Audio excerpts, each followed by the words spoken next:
kind of things, could happen in this community that would help solve, and give opportunities, to people that would help them brick by brick build stability in their life. I think we have to view the whole town as our town too. I've lived here almost 20 years, and you hear people talk about different parts of town in a derogatory manner. Oh, you live in such and such, and but this is our town, all the parts of it, and we have to fight a little bit of the not my backyard mentality. I don't want any multifamily houses next to me, and I don't want this next to me, and I don't want to go to that neighborhood. I don't want my kids to go to school over there. But this is a small enough community where when everybody's doing better, we're all doing better. That's and right. I think we need to, there's some attitudes within ourselves that we need to look at and say, what am I doing to hold back the growth in this community?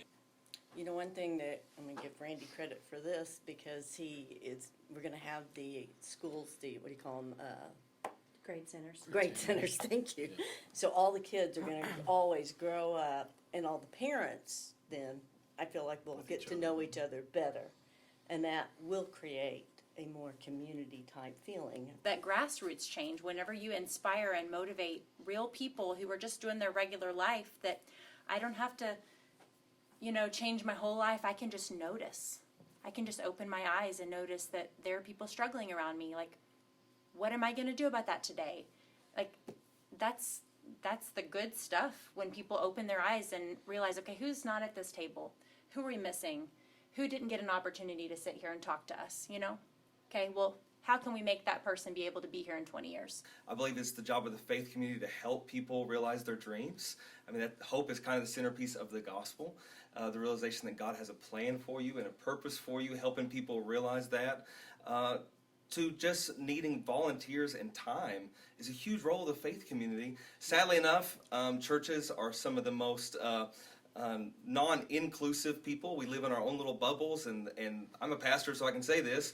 We can be some of the most insecure and selfish people, and the most unwilling to work with other organizations because we're always worried about our little church and our little kingdom, and it's sad. But we also have a powerful opportunity as the church to inspire hundreds of people every Sunday to see a world that's so much bigger than just our little world. Like you were saying, it's so easy just to get caught up in your little family and your little world that you create, and you become so blind to the world around you. On the transitional homes, like Shared Blessings is doing, is that, I know the Hope House. Yeah, let me transitions. share a little bit about Okay. that, because I think it fits obviously in this conversation, because it's been born out of this conversation. Shared Blessings over the past couple of years has dipped its toe in the water, if you will, in trying to build a model that we think would make a difference, because what we're trying to do is not only provide affordable housing for some people, but in that process of providing this affordable housing, that there's actually some transformative work that happens in the scope of it. That there's relationships that are built, that there's mentoring that happens, that there's actually kind of a little bit of a program that they're going through as a part of that, because we know that the house itself is very important, and being affordable is very important, but we know that there's more transformative work that needs to happen in the lives of people, and so to come alongside them and to work with them. And we've piggybacked, with the Hope House and these houses, where now we've got ladies that maybe have spent a year at the Hope House, and now they move into one of our transitional homes, and we spend 2 years with them in one of our homes. So now you've got 3 years of walking alongside someone and talking to them about finances and relationships. Just giving them the tools that Yeah, they need to survive. relationships and finances, and how to take care of a home, and how to feel a sense of pride for what you have and take care of it, and spiritual matters, and all kinds of things that can be a part of that. That all coming together begins to provide brick by brick this stability that we're talking about. So I would just ask you, again, we've just, in the grand scheme of things, we've just dipped our toe in the water. It doesn't feel like that to us. It feels big. But that model, that opportunity of being with people over a longer period of time and working with them, how does everybody feel about that model and what we're trying to do? You have transitional housing, and with that comes education, so they can take the time, as you mentioned, because if someone goes out and if we pay someone's rent for a month, that's great, it helps them that month. But if they can have a place they can stay and live and grow and get some spiritual support, know how to budget and how to buy a car, how to buy a home, and how to do insurance and get a better diet and make their own meals. All of a sudden, that's life changing. That is a legacy changer. That's taking their children and taking them somewhere else.